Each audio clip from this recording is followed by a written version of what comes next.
Olá, Rui Ludovino aqui do canal Mentes Milionárias para mais um episódio com todas as novidades cripto e incrível, não é? É que estava aqui terminando de analisar qual era o preço do Bitcoin neste momento e estamos em 31.102 dólares por Bitcoin. Ainda chegamos ali aos 31.300 e qualquer coisa.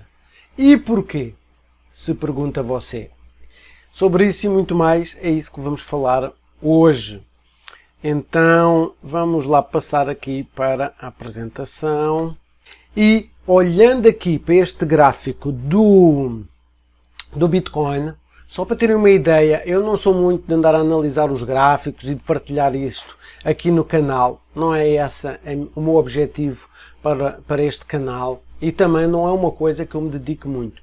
Mas é bom saber e ter consciência de como estas coisas funcionam.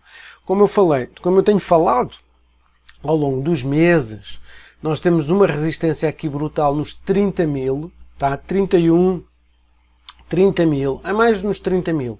Mas agora passou um pouco, estamos nos 31 e aqui também está nos 31. Se realmente passarmos como deve ser um pouco a região aqui dos 31,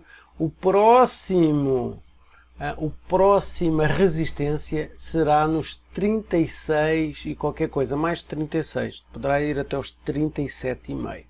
Então, isto é brutal. Então, e porquê é que, para além das notícias super positivas da BlackRock, Gemini e etc., a quererem fazer os ETFs do Bitcoin, porque é que hoje especificamente o Bitcoin ainda subiu mais? Pois é, acontece, esta notícia saiu ontem e já estava à espera disso hoje de manhã, que isso fosse acontecer, porque claro, nós os touros que somos positivos sabemos que o Bitcoin vai para cima, que é a única forma nos próximos 2 anos. Havia muitos shorts de Bitcoin, cerca de 715 milhões para hoje. E o pessoal continua a apostar que o Bitcoin vai descer. E então, muita gente foi cortada ali nos shorts, tiveram que vender. E então, aconteceu que tiveram que comprar os Bitcoins para sair dessas posições. As notícias da aplicação regulatória, bom, isto não interessa. Então foi isso que aconteceu. E por isso o Bitcoin hoje subiu porque muitas posições foram liquidadas. A palavra correta é posições liquidadas. Tá? Não gosto de utilizar muitos termos técnicos porque a maior parte das pessoas que vê o meu canal também não são técnicos e por isso tento usar um português simples. Tá? Mas seja como for, as posições foram liquidadas e quando os shorts são liquidados, essas pessoas precisam de comprar o Bitcoin para liquidar essa posição. E então, quando se compra, mais compras, mais sobe. E quando o contrário também acontece. Então, em relação a ontem, eu quero pedir as minhas desculpas. Fiquei em frente aqui aos ETFs que provavelmente irão acontecer nos próximos tempos. E por isso estou a colocar aqui a lista completa. Para quem quiser uma explicação mais detalhada, vejam o meu vídeo de ontem aqui no canal, onde eu partilhei sobre os ETFs que já existem da Grayscale e da CoinShares e a probabilidade de quais são os próximos ETFs destas altcoins. Tá? Então, aqui está, que é para poderem ver tudo sem eu estar à frente. Isto é uma empresa de uma pessoa só, sou só eu aqui e às vezes a edição não corre pelo melhor, foi o que aconteceu. Peço desculpas mais uma vez. Seja como for, a Pantera, que é um site de estatísticas, partilhou aqui que explica, este gráfico é muito bom, porque explica que quando é que é a altura do Bitcoin de subir com força. E eles dizem que hoje é a altura do Bitcoin de subir com força. Basta analisarmos os gráficos. Eles têm aqui, isto quer dizer Bitcoin Price Trend in Year over Year Returns. Então, esta é a tendência do preço do Bitcoin e os ganhos ano após ano. Tá? Então, é isso que nós temos aqui. Aqui atracejado é a tendência do ano, a amarelo é o preço, tá? Por isso estamos aqui a nível de preço e aqui é a tendência ano após ano. Então é espetacular ver o que acontece em relação ao preço e às máximas históricas. Reparem, a máxima histórica está aqui. Vejam bem. Claro que isto vai caindo porque o percentual também cai. A nível do preço do Bitcoin, é preciso muito para fazer as movimentações que fez aqui no início. Hoje em dia era preciso trilhões e trilhões de dólares. E por isso é que você vê este gráfico cada vez mais baixo, não é? Seja como for, nós estamos aqui, não é? Então, não é preciso ser um grande especialista em gráficos para ver o que vai acontecer agora, não é? Porque a história não se repete, mas rima, não é? Então, é isto que nós temos neste momento. Ainda, se analisarmos bem, ainda temos aqui mais um pouco de tempo aqui nestas alturas, tá? Mas depois a explosão será iminente, principalmente quando chegarmos ao halving. Estão a ver? Aqui foi no halving, mais ou menos, aqui também. Então temos aqui mais uns tempos. São 10 meses, na verdade, para o halving. Então estamos lá quase. Então eu não sei se vocês gostam destes gráficos. Eu gosto muito porque eu sou muito visual. E além disso mostra-me os dados concretos, sem opiniões, tá? Os dados são os dados e não é opinião se eu gosto mais disto ou daquilo, é exatamente uma coisa concreta. Então temos aqui também a performance desde o halving. Eu já mostrei este gráfico, ele vai evoluindo, não é? Ao longo dos meses, uma vez por mês eu costumo mostrar este gráfico. Então aqui é o halving, aqui neste cantinho do lado esquerdo. E estes são os 4 ciclos do Bitcoin. A amarelo foi o primeiro ciclo, aqui a vermelho foi o segundo ciclo, o terceiro está a azul e o verde é este agora, tá? E isto é a nível de percentual, também vai crescendo a nível de percentual. Então estamos um pouco afastados ali do azul, mas a gente vai para lá. Reparem que a subida agora, estamos lá praticamente a chegar também. Outra coisa bem interessante é sobre a Binance. A Binance caiu para 1% do mercado americano. Por isso, quem tem medo dos americanos fazerem um shutdown, de desligarem as criptos, eles cada vez têm menos impacto, seja na Binance, seja na Coinbase, etc. A Kraken tem tentado a subir bastante. Claro que a Coinbase hoje é a maior exchange, é americana, etc. A Binance nos Estados Unidos, eles sempre tiveram muito medo da Binance ser controlado pelo governo chinês. Já houve uma altura que se falava muito nisso, e então há estas situações. Então aqui a cor de laranja é Binance, aqui é Coinbase e aqui é Kraken. Se nós virmos, a Binance caiu imenso desde abril. Reparem isto, são os meses, está aqui, é abril. Então de abril para junho caiu imenso. Porquê? Porque eles deixaram de poder utilizar os bancos, não é? Deixaram de poder utilizar a moeda fiduciária, o dólar, e então a única coisa que eles podem fazer é movimentar cripto.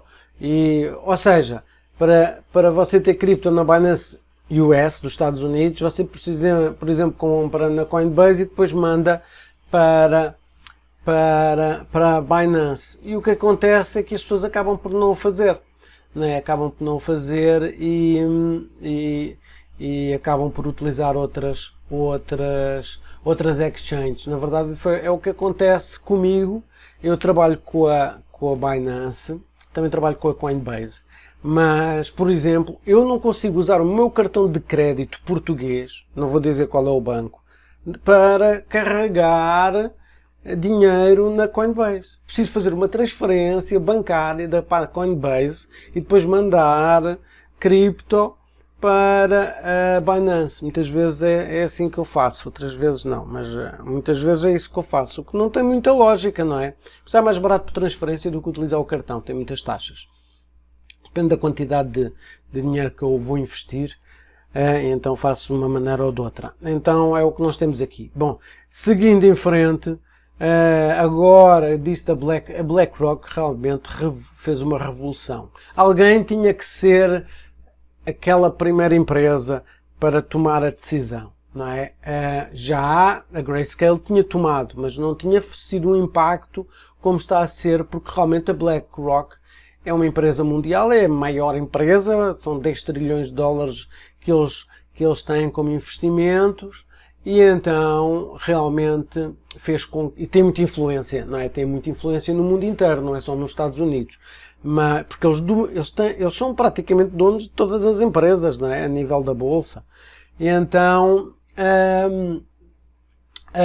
até agora o Wall Street Journal acabou por falar bem do Bitcoin e que está lá para ajudar com a BlackRock, está lá para dar o apoio, para fazer as auditorias, para fazer etc, etc, etc. Então, agora, e vocês não imaginam, eu sei que vocês estão aqui à espera, se calhar, da notícia do IMF, do Fundo Monetário Investimento, IMF, MFI, com o inglês e o português baralho, que eu já vou passar a vocês, tá? Seja como for, já agora, ajudem o canal, dê-me um joinha, agradeço-lhe imenso e considere subscrever para todas as notícias do mundo cripto, que eu coloco aqui coisas e informações que mais ninguém partilha, tá? Já agora, também, só para ficamos com um sorriso na boca, Elon Musk e Mark Zuckerberg concordaram em fazer uma cage fight, por esse tipo MMA, não é cage, é jaula, uma luta de jaula, não sei como em português se diz. E eu achei isto interessante, não é? Porque eu sou judoca, não é? Por isso fui às Olimpíadas, fui da Seleção Nacional durante 10 anos e como tal, para mim, o desporto e a luta diz-me muito, faz parte do meu ADN. E então eles aqui querem fazer, o Mark Zuckerberg tem treinado jiu-jitsu já há alguns anos, desde o tempo do Covid, por isso, e eles dizem inclusive jiu-jitsu brasileiro, tá? Então, deve ser dos Gracie, possivelmente passa publicidade, mas por isso, apesar que, claro, o Elon Musk é muito mais pesado e mais alto, mas treino faz tudo, pessoal, treino faz tudo. Então, se o Marco já treina há uns quantos anos, realmente pode ter vantagem. Espero que seja uma coisa de beneficência e ninguém se aleixe. Não vejo grande sentido o Elon Musk estar sempre tendo essas coisas, mas olha como é. Então, FMI diz que proibir criptoativos pode não ser eficaz a longo prazo. Esta é a notícia de cartaz do meu vídeo. E eu falo nisso porque esta notícia é de hoje, ou de ontem à noite. É de hoje. É de ontem à noite. E não é de hoje, é mesmo de hoje. Interessante. Exatamente, esta é de hoje. Acho que hoje é 23, pá. Agora não consigo ver. Às vezes fico baralhado. Mas, ainda ontem no vídeo disse que o FMI é contra as criptos. E nós sabemos disso, porquê? Porque o FMI disse para a Argentina que só ia ajudar a Argentina se a Argentina não apoiasse o Bitcoin e não aprovasse o Bitcoin legalmente na Argentina, e fez muita pressão ao El Salvador para não aceitar legalmente como moeda o Bitcoin. Então nós sabemos disso, isso é público. Mas agora, eles tomaram esta decisão. Porque será? BlackRock, com certeza. Eles disseram que banir criptoativos num país pode não ser a abordagem mais eficaz para gerenciar riscos a longo prazo, de acordo com o FMI. A posição mais recente contrasta com uma declaração de fevereiro no qual alguns dos seus diretores disseram que proibições definitivas não devem ser descartadas. Então, primeiro, estavam a considerar que até proibições, mas agora já acham que não. Por que será? Por causa da influência da maior empresa do mundo, não é?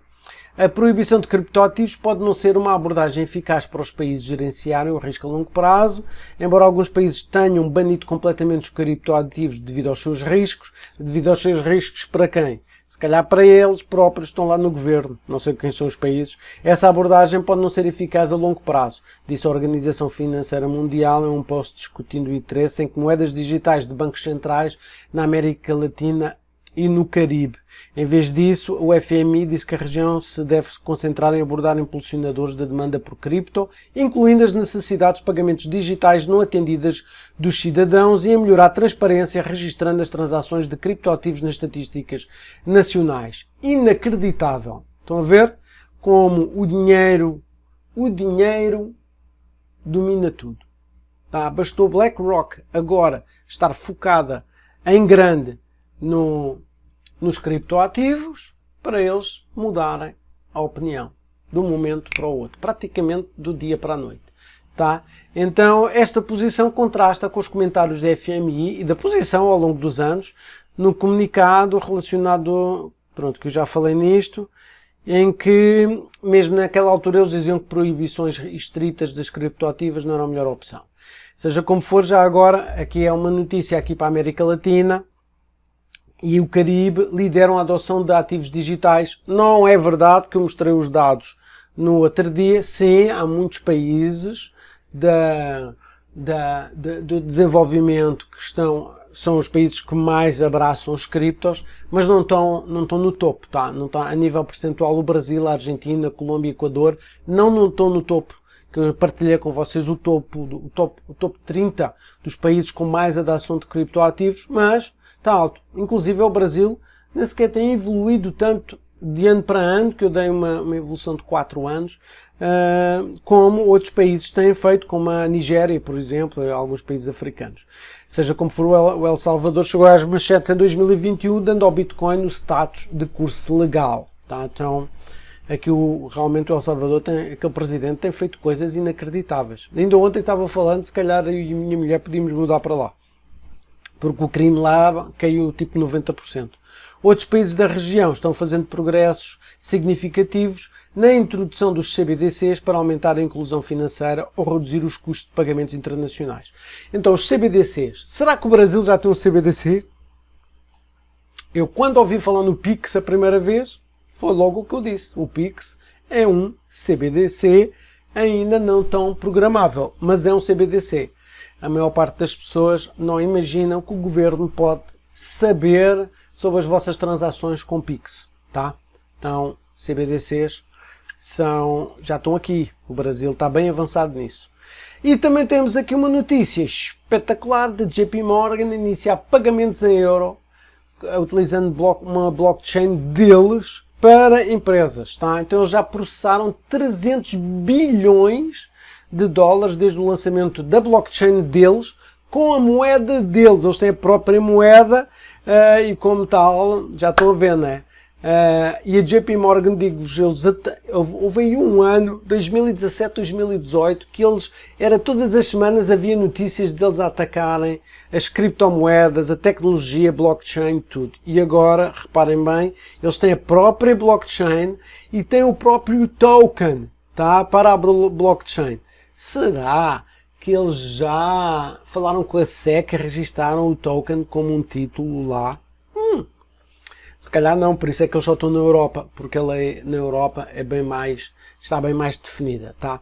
Então, e eles dizem que os projetos blockchain ainda não geraram grandes benefícios para os bancos. Por que será? Porque eles são tão contra, que não querem utilizar as tecnologias. Ainda. Mas isto vai ser como os taxistas e os Ubers e os aplicativos, não é? Porque há vários, aqui também tem o 99 e outros. Isto vai ser como a internet e as bibliotecas, isto vai ser como, sei lá, agora estava a ver aqui alguma tecnologia que fosse, que disruptou algum nicho, vai ser é a mesma coisa.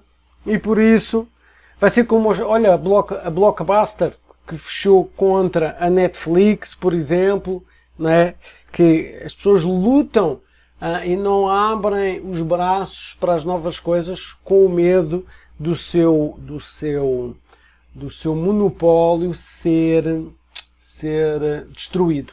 Mas quando algo é realmente bom, não há nada que se possa fazer. Pode atrasar um bocadinho, mas mais tarde ou mais cedo chega. E os bancos vão realmente entrar. Na verdade, desculpem lá, ontem eu já falei, por exemplo, o Santander, que agora já educa os seus clientes, os seus investidores, como investir em cripto, etc. E ele é completamente contra. Então, Só por aí dá para ver. Por isso, meus amigos, este ciclo vai ser completamente diferente do último. Eu penso que para muito melhor. Estamos no lugar certo, na hora certa. Vamos lá continuar a fazer DCA e rumo ao Bitcoin de 200 mil dólares. Ou de 1 milhão. Por hoje é tudo. Amanhã às 17 horas aqui estarei novamente. Tenham um dia fantástico. Tchau, tchau.